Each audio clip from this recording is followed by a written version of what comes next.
Hi guys, I'm going to investigate a bit the idea of forbidden knowledge, and I'm going to acknowledge two approaches: the dogmatic approach and the pragmatic approach. It'll be in the spirit of the pragmatic approach that I argue in favor of some knowledge withheld or just not sought after, and so I'll spend the most time with this one. I'll reference the dogmatic approach from time to time because its weight in answering all these questions is too much to be ignored.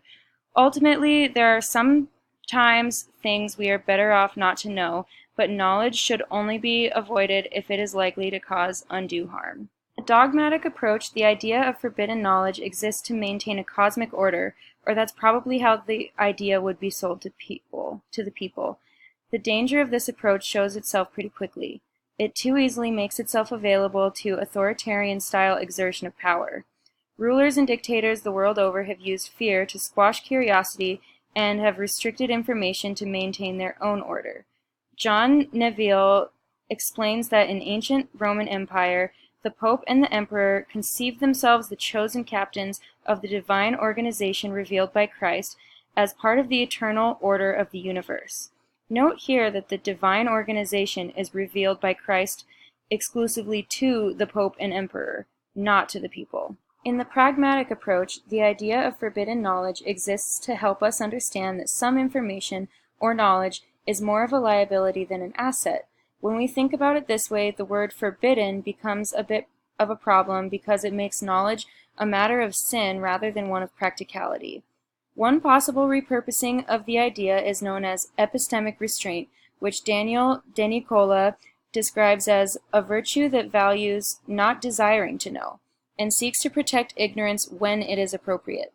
He goes on saying, to celebrate epistemic restraint is not to endorse anti-intellectualism or to reject scientific inquiry, but it does challenge the simplistic view that the desire to know is always and everywhere a good and proper motive, and the assumption that acquiring knowledge is to be valued without reference to methods or content or context.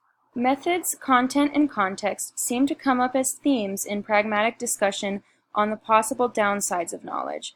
Nicholas Rescher points to the same areas for problems to arise in the attainment of knowledge. Methods used in the course of seeking knowledge which harm, deceive, or invade the privacy of the subjects involved negate the justification of gaining knowledge. Looking at hurtful content of knowledge, Rescher says, again, there may be some sorts of knowledge that people just cannot handle, destabilizing them to the point where the knowledge destroys or undermines their ability to function effectively. Here it would be imprudent for the individual to acquire this knowledge, and it could be immoral of another to inflict it upon him. In terms of context, Rescher talks about knowledge as it relates to possible outcomes and how it may empower negative tendencies in mankind. He says, certain sorts of inquiries result in products whose use for evil purposes is so readily possible and so likely that it is best not to embark in this direction at all. In a pragmatic sense, forbidden knowledge, or epistemic restraint, as De Nicola might call it, buys us a buffer from information that might derail our ability to function well in life. In the dogmatic approach, forbidden knowledge does not buy us nearly as much. It may be said that in times when explanations for the mysterious workings of the universe were in short supply, the idea of forbidden knowledge may have brought some relief to the frustration of not understanding and some comfort in the chaos. So even though there was likely some functional value to common people, forbidden knowledge in a dogmatic sense largely benefits the authority figures in a society, the holder of the knowledge. In mid-19th century Argentina, the dictator Juan Manuel de Rosas exploited the illiteracy of his subjects, disseminating information and propaganda to the elite while keeping common people in the dark.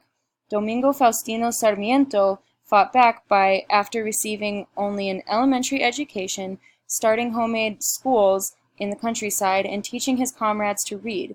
In a famous act of very early political graffiti, Sarmiento wrote on a monument in the capital, "On ne tue point les idées." One can't kill ideas.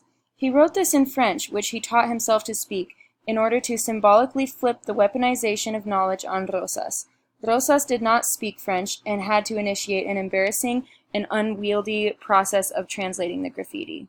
Taking a pragmatic approach, we can't point to one type of person or group who benefits from withholding information. It is entirely circumstantial, and sometimes, often even, there is more to be gained through knowledge than lack thereof. I agree with Nicholas Rescher when he says, "Our great stake in knowledge must be recognized.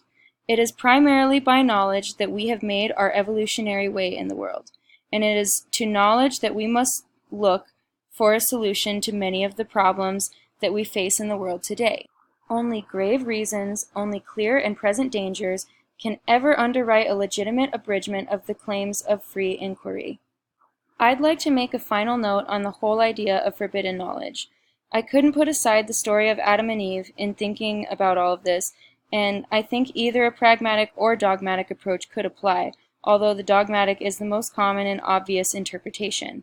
But for a very long time, I've seen it in a pragmatic perspective.